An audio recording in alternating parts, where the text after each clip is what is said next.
In the previous episode of the CBX restoration, we worked to bring all of the parts out of storage after over 2 years of sitting. Our focus was to catalog the parts we had and make a game plan to move forward. From there, we started cleaning up the cases and doing a closer inspection to the valve train to see what our next move should be. This brings us to now, with checking for bent valves.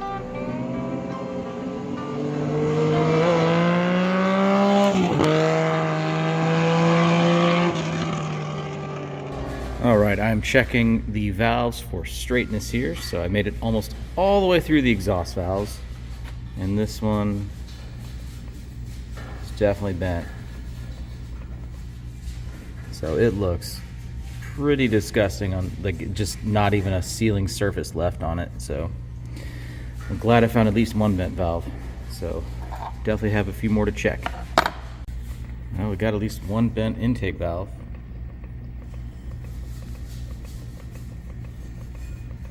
All right, and the grand total, 4 bent intake valves and 1 bent exhaust valve. Ew. Okay, just did 20 minutes on that side of the head. Let's see if we can tell the difference.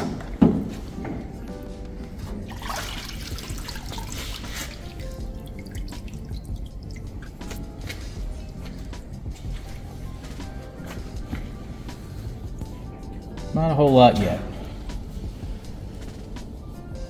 This thing isn't very hot because I have the lid off. But I'm just trying to get a good initial soak. And then we'll put this in the vapor hone and get it cleaned up that way.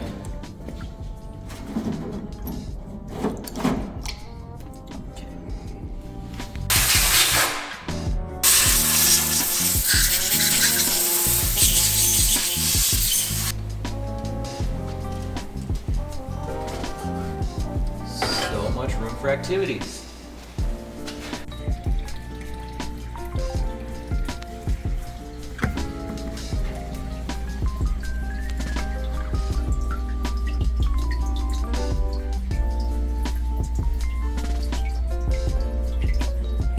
All right, we got a little 50-50 action here. So you can see there, vapor hone works really good for kind of getting this initial layer off. You can see it's yellowed from the old lacquer. So the way they did these was bare aluminum, and then they had a aluminum or silver paint, and then they had a lacquer on top of it. And just over time, the lacquer does yellow. So really good at getting in the nooks and crannies.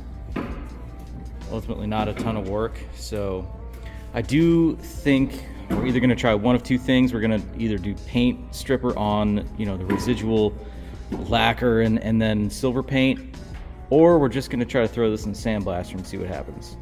So yeah, might do another 50-50.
All right, we are in the weeds with the CBX here. So we're just digging out parts, and right now the mission is going through hardware.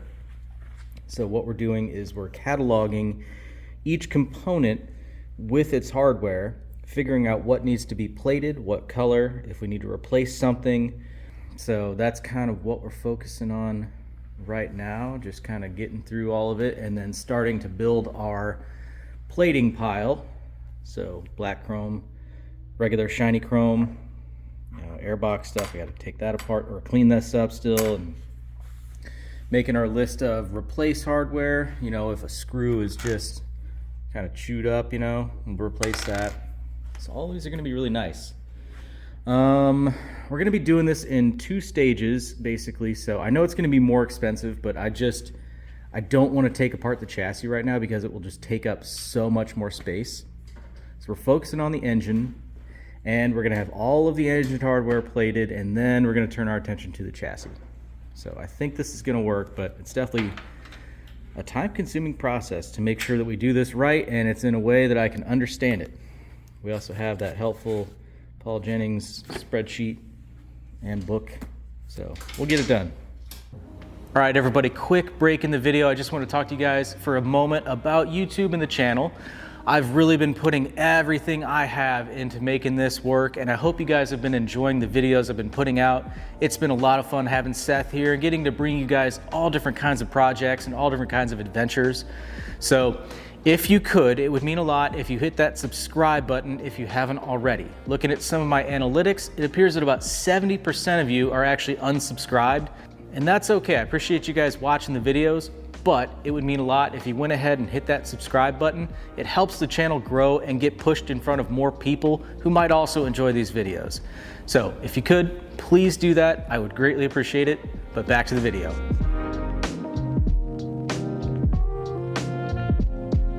While we have our attention on the hardware for the bike, one thing we have to do is actually remove the rubber grommets from the valve cover bolts. Now to do that, you can use a knife and fight with it for a while, but what I've found is easier. Grab a torch and a pick, get your pick behind the rubber grommet, apply some pressure, and then hit it with a torch for just a few moments, and it should actually break free, and that saves a lot of time. Smells a little bit like rubber when you're done, but that's okay. It does save quite a bit of time.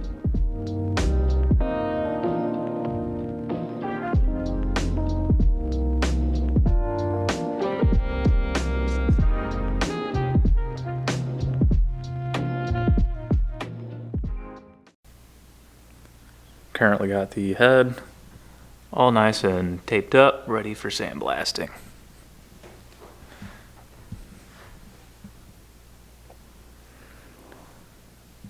Probably won't be perfect, but it's a lot better than blasting straight into the thing and getting sand all over the journals, so that should do nicely. And over here, what we got going on? We are looking up all kinds of parts. So I have a lot of stuff for the engine, but I still need to get things like clutch rubbers and some hardware, full carb kit, that kind of thing. So just working on parts list and getting everything I need so we can get the engine together. But I'm gonna also have to look up some like a time-sert probably for the head. Yeah, there's only like, I don't know, 7 of them that are stripped out on the valve cover. So yeah. Previous owner, man, just terrible.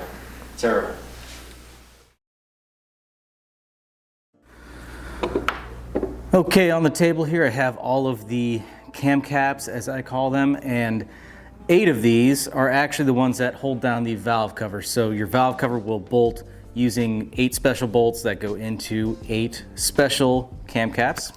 These ones have a raised section in the middle. And I don't know how often, but on this bike, it seems like most of them were stripped out. So I have 3 good ones, and I've already done a repair to 4 more of these things, and this will be my last repair, and I'm using a time-sert. So what happens is somebody strips out this hole, they go to over-tighten the valve cover, and instead of letting it seat, they tighten it further. They get a little too aggressive with it. So I'm gonna walk you through the time-sert process on repairing these. Like I said, I've already done 4 of them. So you can see there it has the insert. And it's a nice quality fix. So I've used this on cylinder heads for doing like spark plug repair. It's a really nice kit. I've got some for M8 that I'll use on the cylinder head for the cam chain tensioner. And then of course these are M6, but yeah, let me walk you through it now. All right, for this, I'm using some soft jaws on my vise. Got a little overhang there, so we gotta clamp it in this way. Now the kit includes everything you need. Now our first step is to actually drill this piece. Now you can see here I've got a piece of rubber hose, and that is my depth stop because you don't want to go too far in this being a blind hole. Of course, just checking to make sure it's square.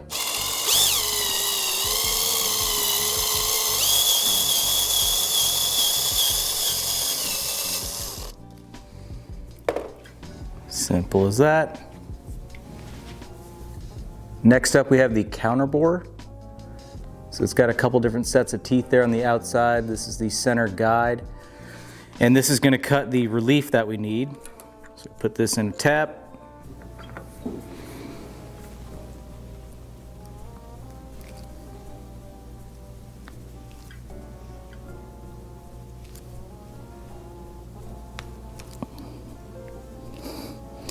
Now this is a little backwards of this spark plug versions, because first you would normally tap and then you would do this, and that way it's drawing in exactly square with your threads. But this one, you do this process first.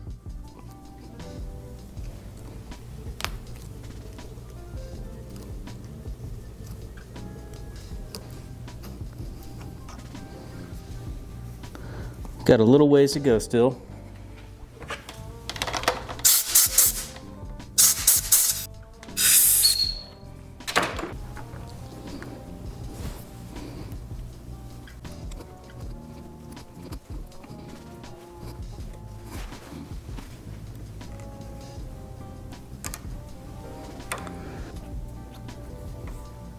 Now there's a second step on this that tells it where to stop. So we're done as far as our counter bore is concerned. I'm gonna go ahead and clean out the hole on this thing.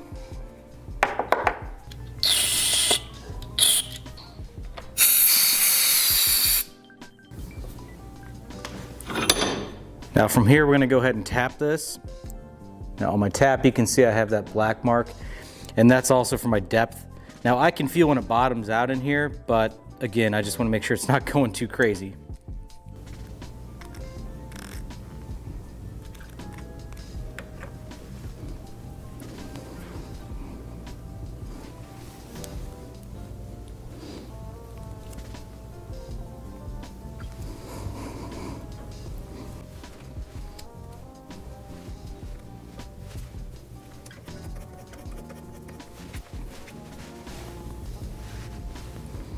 Right there, bottomed out.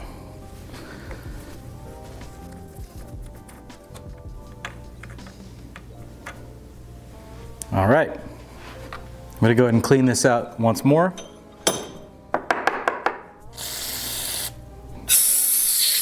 All right, our tap threads are dry. So now we can focus on the actual insert. Now, one of the special parts of the kit is this driver tool. So this has kind of a hexagonal shape that you really can't see on camera. But what this does is it actually feeds all the way through the insert, and then once it gets to a certain point, it expands the bottom out to lock it into the wall of whatever you're working on. And again, depth is important on this, so you want to make sure you're not overdoing it. Put our insert on the tool. Get our tool started.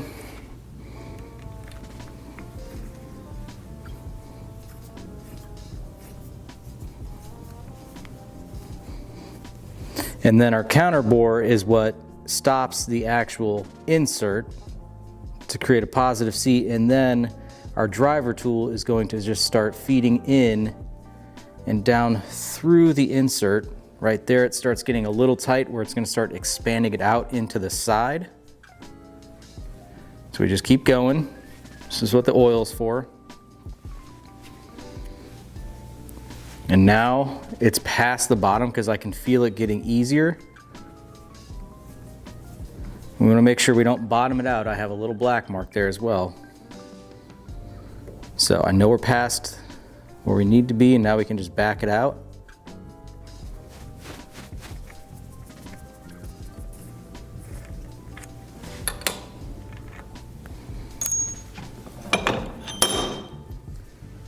And there we go. Done. All right, it has been a few days. We have more parts that have arrived.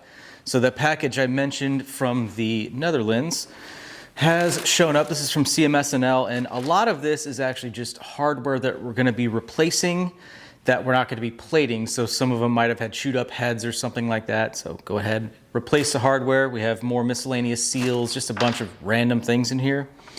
And then most importantly, I have a couple primary shaft bearings. So check this out. Now you can see that bluing on the left side. Both primary shaft bearings were blued like that, like they got really hot. Now I don't know if that's normal for that engine at all, but just out of caution I went ahead and removed those, and we're gonna replace them. I know this one's really filthy and stuff because I left it in while I blasted the engine, but I knew I was gonna replace it.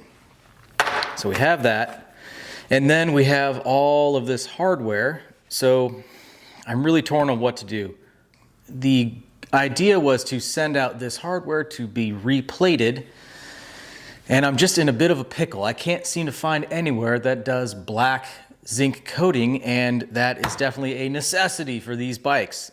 I know it's gonna be different over in the UK. You guys have maybe different regulations as far as what chemicals can be used, but here in the US, they're just really, cracking down on that kind of thing. And so apparently there was something in the black zinc coating that was made illegal and outlawed, and not a lot of places do it anymore just due to cost and stuff like that. So really, again, I'm in a pickle. So now 2 years ago, my idea was to get the Caswell plating kit. They make a really cool zinc plating kit that I'd be into for about $400 or $500. And the biggest hang up I had was just, getting another tool, taking up more space, and having to put a lot of mental energy to it. But it is looking like it could be the best route for me because I can do a lot of small batch stuff. Like I can do 1s and 2s and things like that instead of doing like just an entire bulk set of bolts for, X amount of cost. So I think it might make more sense for me to do the Caswell kit, because I can do black, regular bright zinc, and yellow, and that's gonna be 3 necessities for this bike. I really gotta make that decision. We gotta get something coming.